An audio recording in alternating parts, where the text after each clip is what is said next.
नमस्कार दोस्तों, बोले सितारे में आपका स्वागत है। मैं हूं प्रवीण खेतानी, लॉस एंजलिस स्थित एस्ट्रोपामिस्ट एंड फेस रीडर।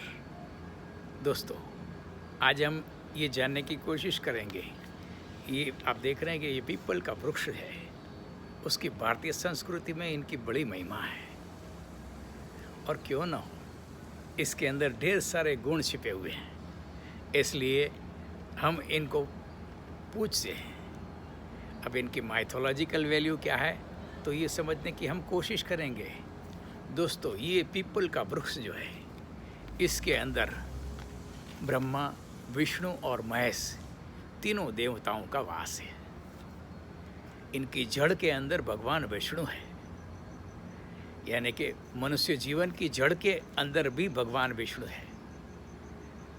हमारी उत्पत्ति, स्थिति और लय, ये तीन देवताओं के हाथ में है, ब्रह्मा, विष्णु और महेश।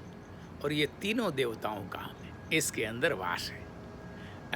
ऐसा माना जाता है, शनिवार के दिन तो इसके अंदर सभी देवताओं का वास होता है। इसलिए शनिवार के दिन, खास करके रात के शनिवार को दोपहर के 4 बजे से रविवार के संडे सुबह 4 बजे तक उसमें देवताओं का वास रहता है। इसलिए जिन लोगों को धन की कमी है, वो इसके नीचे भगवान विष्णु के साथ लक्ष्मी की उपासना करें तो उनको धन धान्य की प्राप्ति होगी। विष्णु की उपासना करेंगे मोक्ष प्राप्ति के लिए, तो उसको मोक्ष भी प्राप्त होगा। कितना सुलभ रास्ता है। प्राचीन काल में ऋषि मुनियाँ इनके नीचे यज्ञ याग किया करते थे, जप किया करते थे, अनुष्ठान किया करते, तप किया करते थे, क्योंकि इनके नीचे किया हुआ कर्म जो है वो अक्षय पुण्य को देता है। अर्थात मनुष्य को इनकी उपासना करनी चाहिए। प्राचीन काल में ऋषि मुनि, देवता, सब गण इसी के नीचे विराजमान रहते थे। अब ये तो हुई इनकी माइथोलॉजिकल वैल्यू। अब इनकी साइंटिफिक वैल्यू क्या है, ये समझने की कोशिश करते हैं। दोस्तों, कहा जाता है कि ये वृक्ष जो है, ये डिवाइन ट्रीज है और वो स्वर्ग से यहाँ उतरा हुआ है। और भगवान विष्णु जो है, उनका प्रतीक है। कृष्ण भगवान ने गीता में भी कहा है कि अस्वस्थ के झाड़ जो है, अस्वस्थ का मतलब होता है यही ट्रीज जो है, पीपल का वृक्ष, उसके अंदर मेरा वास है। और इसकी मेडिकल वैल्यू जो है वो भी काफ़ी है। अब माइथोलॉजिकल वैल्यू के बाद हम लोग साइंटिफिक वैल्यू पे जाते हैं। सभी झाड़, कोई भी ट्रीज जो है, वो दिन में ऑक्सीजन निकालता है और रात को कार्बन डाइऑक्साइड निकालता है। मगर ये एक वृक्ष ही ऐसा है जो 24 आवर्स ऑक्सीजन को देता है, यानी कि पर्यावरण को परिशुद्ध करता है। और हमारे जो प्राण है वो वायु के आधारों पर, इसलिए हम प्राण वायु कहते हैं। और वायु अगर परिशुद्ध न हो तो प्राण का टिकना मुश्किल है। तो ये हमारे प्राणों की रक्षा करता है, इसलिए हम उनकी पूजा करते हैं। ये इनका साइंटिफिक वैल्यू है। और ये पहले तो भारत में ही पाया जाता था, मगर भगवान बुद्ध जो है, इनके नीचे बोधिसत्व, इसको बोधि ट्रीज भी कहा जाता है, क्योंकि उसके नीचे उसको ज्ञान प्राप्त हुआ। और इनके बाद बुद्ध जहाँ जहाँ गए, वहाँ ये पेड़ का जो है डेवलपमेंट हुआ। आप थाईलैंड में जाओ, जावा, सुमात्रा, जापान, सब जगह ये वृक्ष आपको पाया जाएगा। और बौद्धिक सत्व, ये बोधि ट्रीज जो है, वो आपको बुद्ध स्तूप या बुद्ध के मंदिरों में भी पाया जाएगा। भगवान महावीर को भी इसी के नीचे ज्ञान की प्राप्ति हुई थी। हमारे ऋषि मुनियों को भी इसी के नीचे ज्ञान की प्राप्ति हुआ करती थी।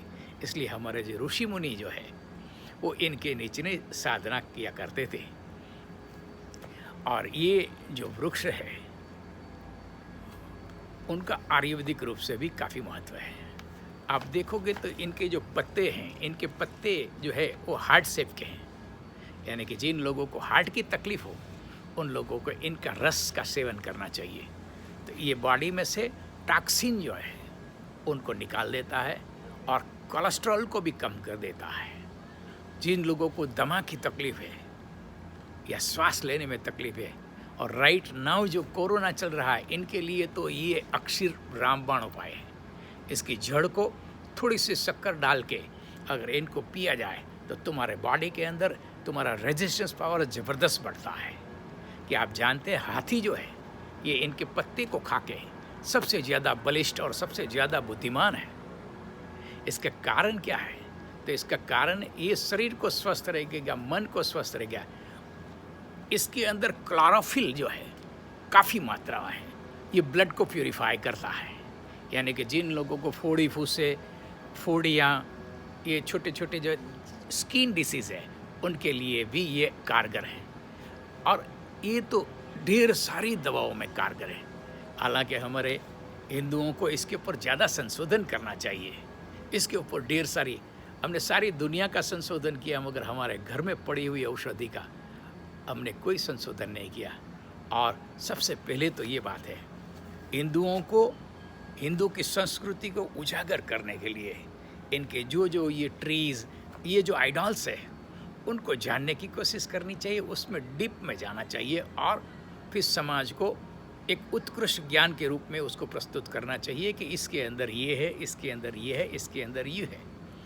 आज हिंदुओं में से 10 में से 8 आदमी को ये पता नहीं होगा कि ये जो है वृक्ष की साइंटिफिक वैल्यू क्या है और ये वृक्ष को क्यों पूजा जाता है।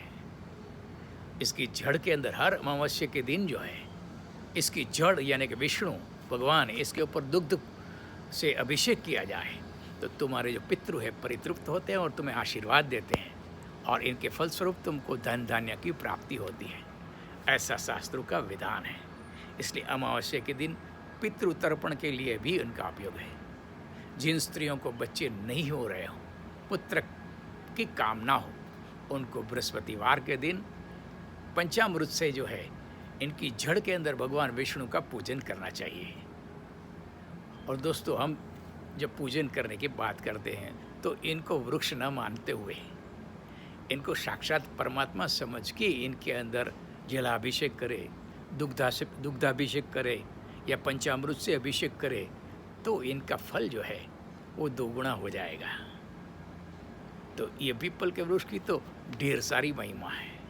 भगवान महावीर को भी इसके ऊपर ज्ञान हुआ, भगवान बुद्ध को भी इसके नीचे ज्ञान हुआ और हमारे हर एक हिंदुओं को इनको ठीक ठीक से उपयोग करना चाहिए। हमारे यहाँ प्रॉब्लम ये है, इनका परिसार के अंदर जो है वो स्थापित नहीं करना चाहिए क्योंकि इनकी जड़ें जो बड़ी मजबूत होती है तो हमारे मकान को हिलबिला देती है और यही कारण है।